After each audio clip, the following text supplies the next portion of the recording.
people actually believe is that one, they're rewarded after death in certain circumstances. They will be rewarded. There's a difference between an eternity of happiness and an eternity of suffering.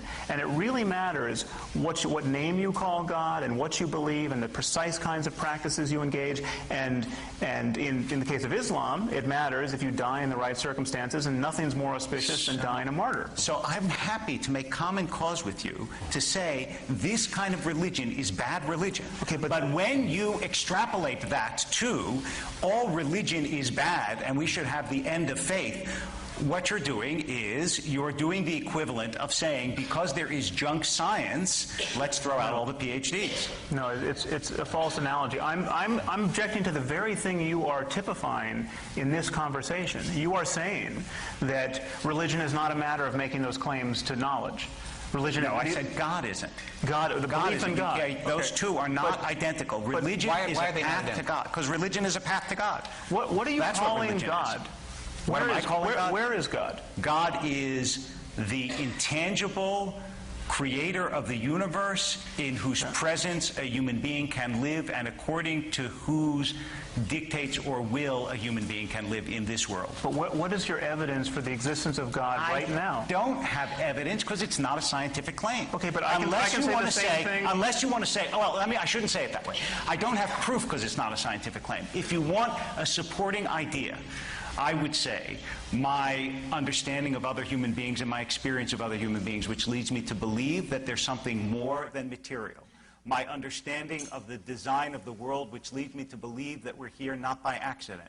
My appreciation of the fact that human beings, even though we are made of stuff, have consciousness, which leads philosophers like Galen Strawson to assume that even rudimentary material has consciousness because he can't explain how consciousness arises. Right. My experience of religious human beings and the way they live and the fact that they live in harmony, to my perception, with an invisible order that gives them a life of a certain sanctity and holiness. This is a general claim. Religious human beings generally live in harmony with... No, I said my experience of certain human beings. I mean, I can keep going if you want me to keep going. Well, no, I think you've put enough on the table. Okay, but none of those are scientific evidence. Many of those claims trespass upon the territory of science overtly.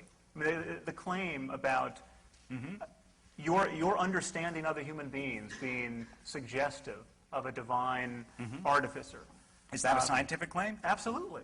Extraordinary. I mean, is your understanding of mathematics also suggestive of a divine artificer? No, it has to do with my experience. Your ability to learn language? Do you understand? It has to do with my experience of you. When I'm looking at you right now, you may assume that what I see is a material, but that's not what I see. And it's not what I believe. And I think that I understand it's not what you believe. There's something in you that is more than you believe. I really think so. This is now, if you want to make that a scientific claim, you can. But I'm telling you, it's a metaphysical claim, and to confuse the two is a mistake. Okay, you can add any metaphysics you want. Thank you. By that means, I mean, I can say, I see you as a reincarnate personality, and I think you were probably. I was someone famous on Atlantis. Right.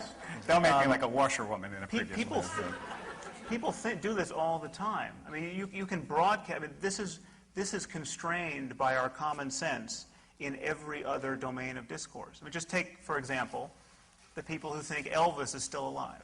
Okay, what's wrong with this claim? I mean, why is this claim not vitiating our academic departments and corporations? I mean, I'll tell you why, and it's very simple. We have not passed laws against believing Elvis is still alive.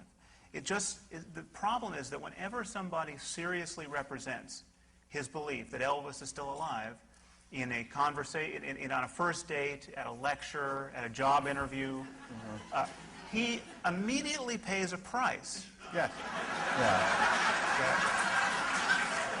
He pays a price in ill-concealed laughter. Right. Now, surely you can agree with him on that. That is a good thing. Now, then he could rattle on about this is not a scientific claim. This is a matter of faith. You know, when I look at you, I see you might be Elvis. I mean, he could do this.